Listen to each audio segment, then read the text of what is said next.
Bismillahi walibni waruhil kudus al-ilahul wahid. Demi nama Bapa, Putra, dan Rohul Kudus ketiganya yang esa.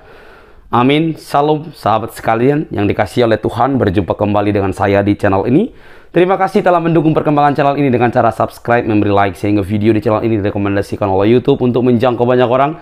Dan teman-teman boleh memberikan komentar yang cerdas yang berkaitan dengan video yang saya upload. Dan dukung saya dengan cara men-share video dari channel ini di berbagai media teman-teman, sehingga ada banyak orang yang mendapatkan informasi dan kebenaran yang disampaikan oleh channel ini. Tuhan memberkati kita.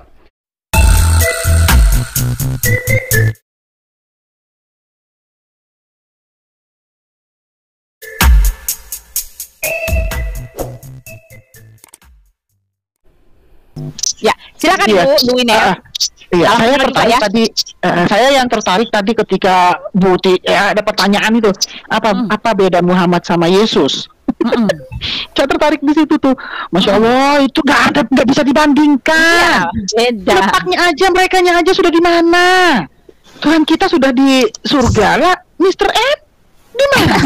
Jadi nggak bisa dibandingkan, nggak bisa ditanya, nggak perlu dijawab. Iya, yang lucunya, yang anehnya dalam debat katanya nabi mereka itu akan memberikan syafaat, dialah yang akan mendoakan Isa supaya selamat gitu. Masya Allah, ya ampun, orang di surga kok di.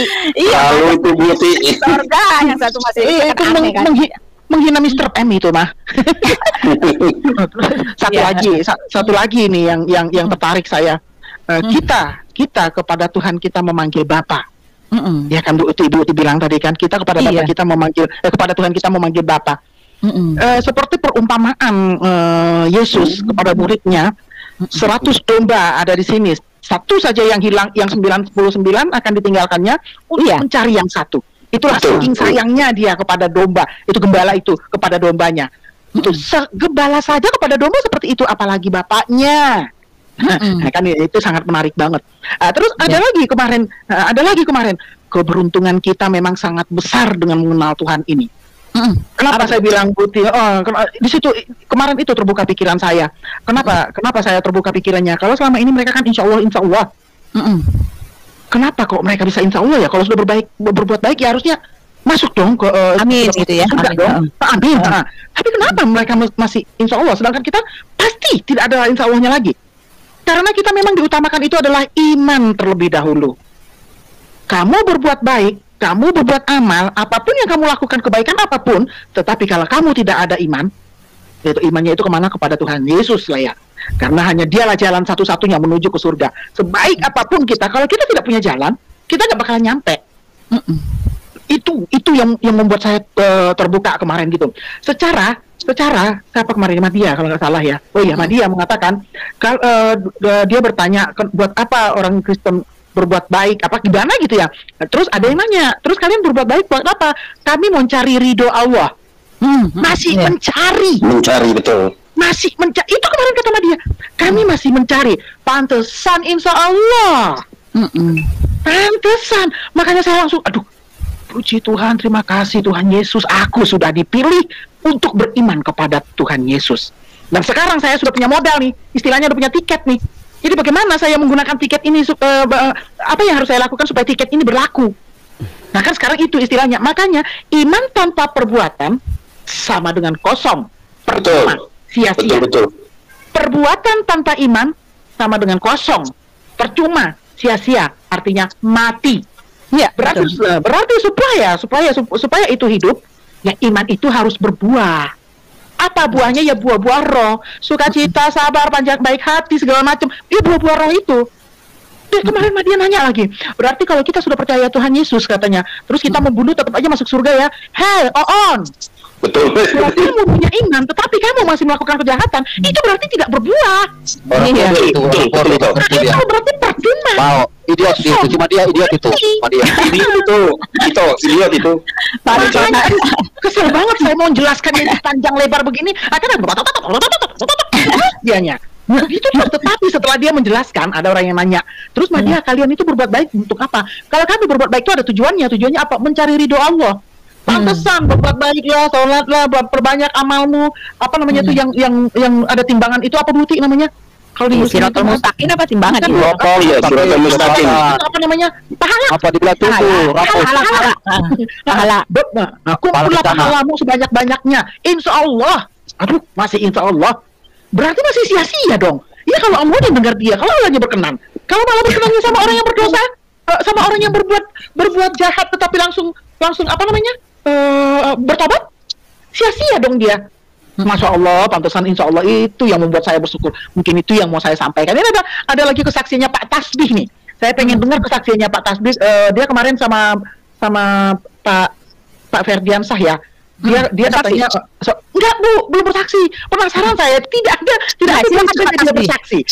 Saya pengen dengar ini Pak Tasbih ini. Apa yang membuat dia menjadi murid Yesus? Secara dia kalau ngomong tuh kalem banget, kayak orang jutek, sombong gitu. Wah, ini anak nih misterius saya pikir. Tapi tidak dapat gitu. Apa yang membuat dia menjadi menjadi anak Tuhan gitu loh. Ini silakan Bu Uti, saya serahkan. Ya, terima kasih Bu Winef, ya luar biasa. Terima kasih Bu Winef, masih ada mau bicara Bu. Terus saya mau salam Pak Tasbih dulu. Ini kayaknya fans saya, salah satu fans saya ini Pak Tasbih ini. Shalom Pak Tasbih. Salam. Wah, Aman banget. halo Bapak. Shalom. Masih muda itu, masih muda banget itu. Shalom Bapak. Shalom. Nah, ya kan. Lucu, ayo dong tertawa dong Pak. Umurnya 23, Bu Winef, 23 tahun umurnya. 23, saya tahu itu 23 tahun kan. Kalau Bapak Bayu ini 17, saya lihat Pak Ferdian. Tenang aja, walaupun saya nggak komen, saya ngintip-ngintip kok. Silakan lanjut Buti. Silakan Ya, Pak Ferdi. silakan. Iya, luar biasa. Terima kasih Bu Winef. Ya, Tuhan berkati selalu. Tetap di dalam ya Bu, jangan turun ya. Nanti kalau mau ngomong aja gitu. Ya, selamat malam Adik Tasbih. Ya, kenapa kasih nama Tasbih? Tasbih itu kan identik dengan ajaran itu ya, alat apa tuh, hitung-hitung itu ya. Di Katolik juga ada sih, di Muslim juga ada. Kenapa namanya Tasbih? Tasbih itu artinya minyak Allah, minyak Tuhan. Nah, orang Minyak Tuhan. Ya, ya silakan Tasbih. Mau bicara apa? Silakan. Saya mau berbagi tentang pengalaman saya. Ya, silakan. Semuanya mudah-mudahan bisa bermanfaat. Suaranya agak lebih dikeraskan karena Ya, agak keras deh. Tadi kesulitan ngomong dengarnya. Ya. Mic-nya jangan di-mute. Jangan di-mute. Di-mute. Ayo silakan Mas Tasbih. Ya. Sering kita dengar di luar bahwa ada yang mengatakan bahwa setiap agama itu sama. Tapi kalau menurut saya, Diambil aja itunya di dekat sini biar kedengaran lebih kencang. Nah, dipegang. Nah, gitu ya. ya kadang kita dengar bahwa ada yang bilang semua agama itu sama. Tapi kalau menurut saya pernyataan itu menyangkal hati kita sendiri. Karena kalau kita sudah mengimani satu Tuhan, tentu kita tidak akan mengatakan perkataan yang demikian. Itu artinya kita mengakui Tuhan-Tuhan yang lain yang disembah oleh orang lain itu. Sehingga kalau kita mencintai Tuhan, maka tentunya pasti kita akan berusaha mencari Tuhan yang benar itu. Seperti kalau kita mencintai orang tua kita, tentu kita akan berusaha mencari orang tua kita itu. Dulu saya adalah seorang Muslim, tapi akhirnya saya meragukan tentang keimanan saya di Islam itu. Salah satunya tentang ajaran adanya seks di surga. Adik kecil saya menolak hal yang demikian. Betul. Awalnya saya belum cuman meragukan hadis, tapi saya masih meyakini bahwa Al-Quran itu adalah wahyu Allah. Saya cuman meragukan hadis. Saya berpikir bahwa hadis-hadis itu bukan berasal dari Tuhan. Karena banyak hadis-hadis yang tidak sesuai dengan logika berpikir kita. Misalnya tentang Isra Mi'raj itu. Dikisahkan dalam kisah Isra Mi'raj itu, pertama Allah memerintahkan Nabi Muhammad untuk sholat sebanyak 50 kali dalam sehari semalam. Tapi setelah kembali kepada langit kelima, di situ ada Nabi Musa. Kemudian Nabi Musa menyarankan kepada Muhammad untuk meminta kepada Tuhan menurunkan jumlah sholat itu, sehingga Nabi Muhammad itu kurang lebih pulang balik dari langit kelima sampai dari langit kelima ke Sidratul Muntaha itu sampai ditetapkan sholat sehari dalam 5 kali sehari semalam. Saya berpikir bahwa adanya ketidak konsisten si Tuhan di situ. Artinya Tuhan tidak konsisten dalam memberikan perintah pada saat itu. Seakan-akan Nabi Musa itu lebih tahu daripada Tuhan. Sehingga dari memahami hadis itu, saya berpikir bahwa hadis-hadis ini tentu ada kekeliruan. Tapi pada saat itu saya belum meragukan Al-Quran sama sekali. Saya meyakini Al-Quran, cuman tidak meyakini hadis-hadis saja. Tapi lambat laun saya pelajari juga Al-Quran. Ada juga beberapa ayat-ayat atau ajaran yang bertentangan dengan nabi-nabi sebelumnya. Misalnya tentang ayat yang mengatakan bahwa Maryam itu adalah saudari perempuan Harun. Padahal kan secara faktanya atau berdasarkan kitab-kitab sebelumnya itu Musa dan Harun juga ini mempunyai saudari yang bernama Miriam kan. Saya berpikir bahwa mungkin itu Al-Quran disalah kutip mungkin. Nabi Muhammad mungkin menyangka bahwa Maryam ibunya Isa ini adalah saudari perempuan Harun dan Musa ini. Mungkin dia menyangka bahwa Musa dengan Nabi Isa ini adalah satu zaman, padahal berbeda zaman. Di Quran surah An-Nisa ayat 82 di situ dikatakan bahwa jikalau Al-Quran ini bukan dari sisi Tuhan, maka tentu kita akan menemukan banyak pertentangan di dalamnya. Tapi faktanya memang banyak pertentangan di dalamnya. Ada beberapa pertentangan. Pertentangan-pertentangan itu sudah membuktikan bahwa Al-Quran itu bukan dari sisi Allah. Kalau memang Al-Quran itu dari sisi Allah, tentu ajaran-ajarannya pasti saling menguatkan dengan ajaran-ajaran Nabi sebelumnya. Kalau di Injil saya baca bahwa Nabi Isa itu tidak mengajarkan adanya seks di surga, tapi Nabi Muhammad mengajarkan ada seks di surga. Di sini saya berpikir bahwa jikalau memang Tuhannya Nabi Muhammad dengan Tuhannya Nabi-Nabi sebelumnya itu sama, tentunya pasti ajarannya juga akan sama. Tapi faktanya kan berbeda.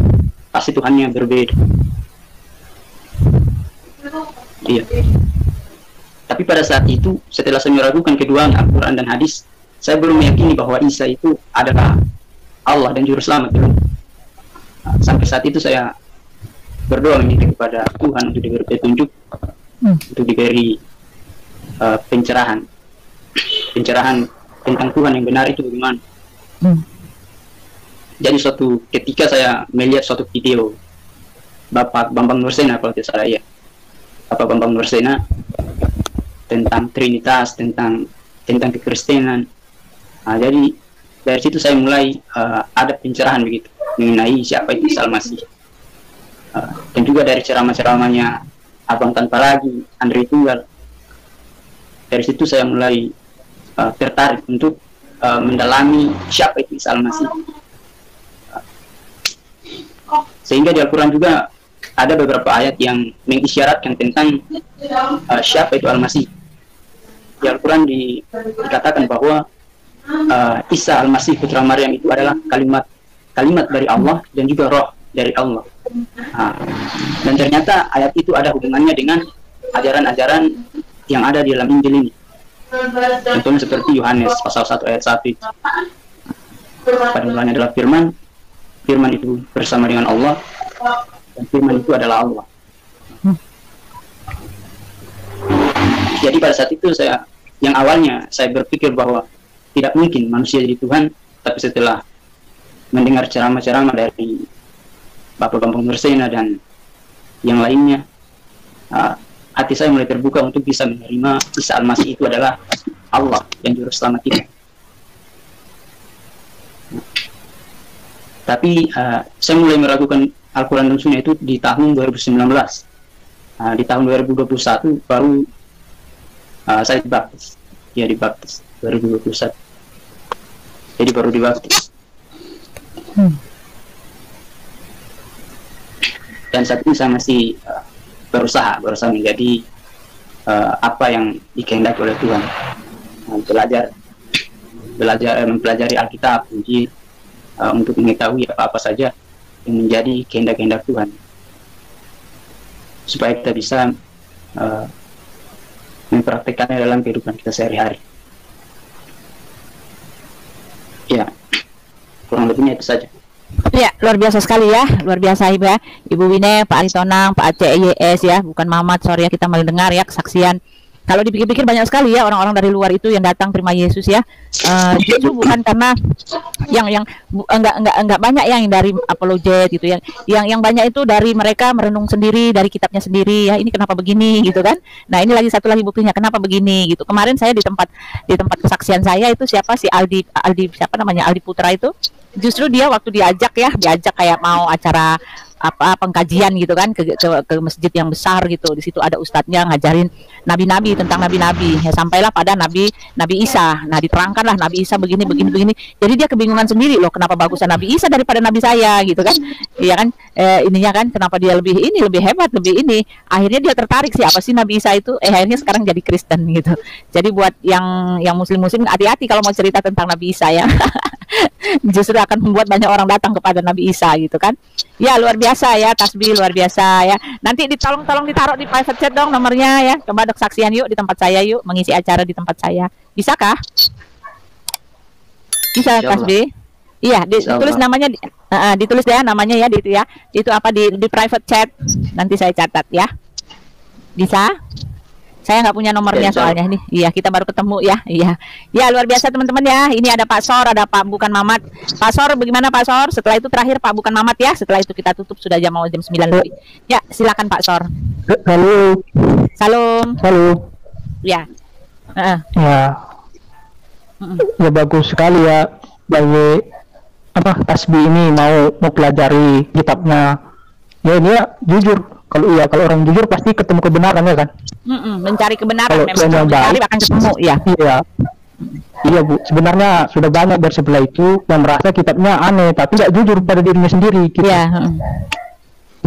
Gampang saja itu ya ceritanya kayak cerita Miriam dan Maryam itu saja sudah tertukar.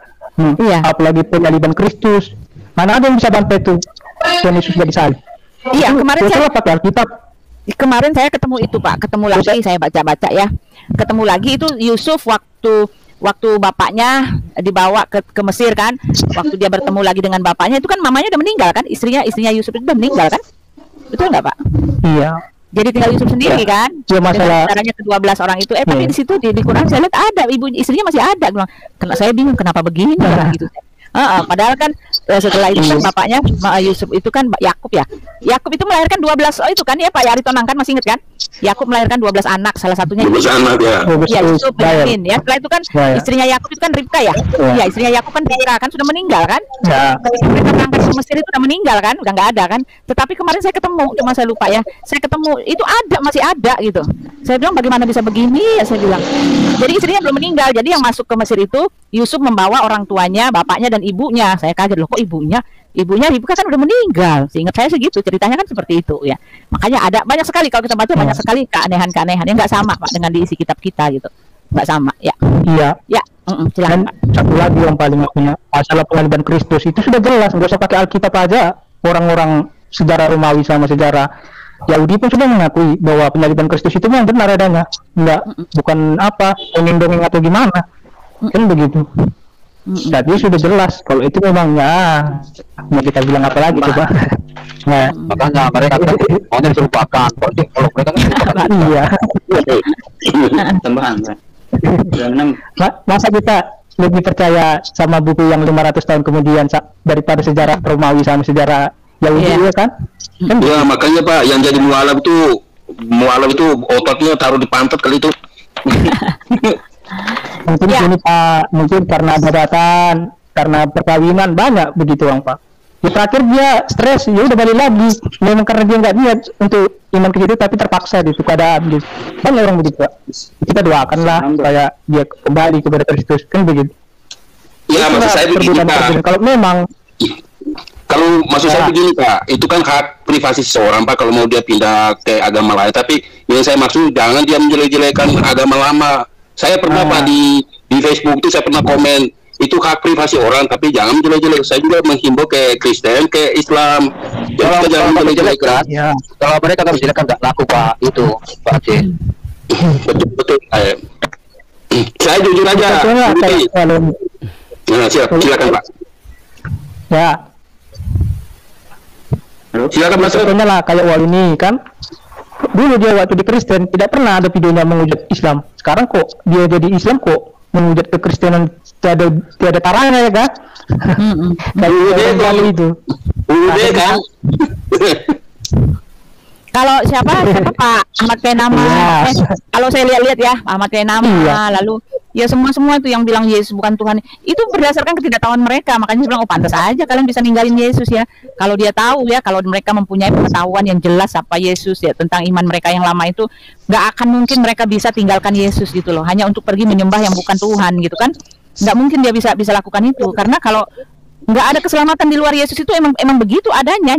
Pasti iya dan amin, nggak ada keselamatan di luar itu. Siapa yang mau membuang keselamatan yang sudah mereka terima dengan cuma-cuma gitu kan, hanya untuk pergi menyembah yang nggak pasti lagi gitu kan. Ini karena mereka kurang tahu, kurang ngerti posisi mereka lagi Bang pasar lucunya lagi kalau mereka kan ada mengharapkan duit. Ini paling lucu, ini saja ternyata kawan saya yang malam ikut istrinya, dan istrinya nggak ada kerja apa-apa, hanya numpang hidupnya dan juga bukan cantik jeleknya. Iya, tapi tak apa diambil, tapi kok bisa jadi malak dia. Banyak kawan saya loh. Ada orang di Karo, ada orang di ya, saya mau dokter. Ya mungkin kalau saya bilang sama dia, baru kali kau malah kau. Ya, mungkin kalau istri minta dokter atau apa ya, bisa kau mengalah. Ini istrimu ikut kaunya, sampai bilang gitu. Apa kata dokter saya? Dia namanya beragama kan bebas sana. Kan lucu. Itu paling parah lagi kawan saya menganggap. Itu artinya mereka menganggap agama itu sama, Tuhannya sama gitu. Iya, nggak tahu. Karena mereka menganggap nggak boleh. Iya. Oh, Saya justru setuju Bu. Pasor, Bu, itu saya setuju dengan komen Pak Tasbi itu. Memang saya sependapat sih bahwa agama itu tidak sama kok. Kita berbeda. Nah, berbeda. Makanya kan ada yang bilang sama, ya kan? Saya salut sama adik Tasbi ini ya dengan kesaksianmu deh ya. Semoga adik selalu kuat ya dan dalamin firman Tuhan ya deh Tasbi ya. Ya, bisa nambah. Ya, pertanyaan saya begini Pak Tasbi, sesudah terima Kristus dengan yang lama bagaimana menurut Pak Ade Tasbi? Maksudnya dalam kehidupan? Kalau dalam kehidupan alhamdulillah bisa kita rasakan perbedaannya, tapi tidak bisa juga saya ungkapkan bagaimana rasanya, tapi saya rasakan ada perasaan lebih nyaman begitu di sana. Apakah Pak Tasbi, ada Tasbi nggak takut? Misalnya kan kalau ikut Tuhan Yesus itu kan berat loh, Pak Tasbi. Banyak kendala, ya. Apakah hal itu jadi dipikirkan Pak Tasbi? Ini pertanyaan saya, kembali lagi jawaban dari Ade Tasbi. Kan pikul salib kan bukan berarti, kan kebanyakan dari saudara kita kan pikul salib itu dengan nyata secara fisik, bukan yang dimaksud begitu. Bagaimana tanggapan Ade Tasbi? Kalau saya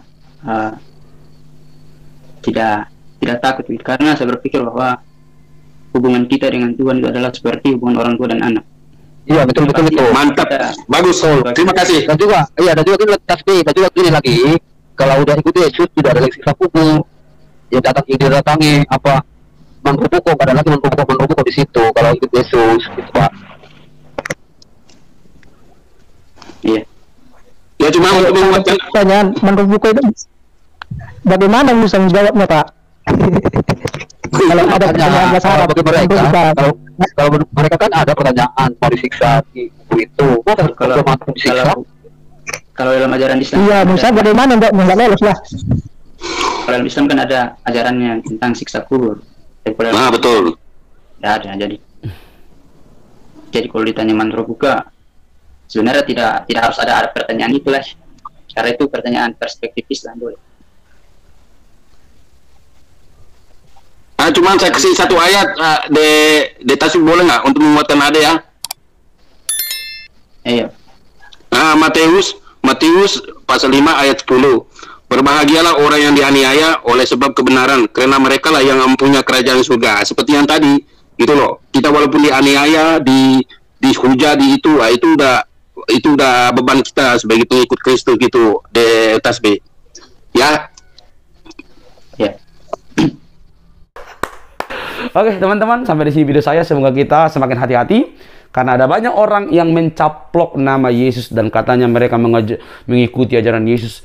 Kami yang mengikuti begini, ya, untuk membohongi orang-orang yang tidak tahu Alkitab, yang tidak membaca Alkitab. Jadi saran saya, baca Alkitab dengan baik dari Kejadian sampai Wahyu, bentengi diri dengan iman, karena ada banyak seperti Ustadz ini yang mencopot Alkitab untuk mendukung apa yang ia tidak pahami. Dan orang yang tidak pernah baca Alkitab pasti manut-manut saja. Oke, sampai di sini video saya teman-teman. Jangan lupa untuk mendukung saya dengan cara subscribe, like, comment, share, sehingga ada banyak orang yang dicerdaskan. Sampai ketemu di video selanjutnya. Bye bye.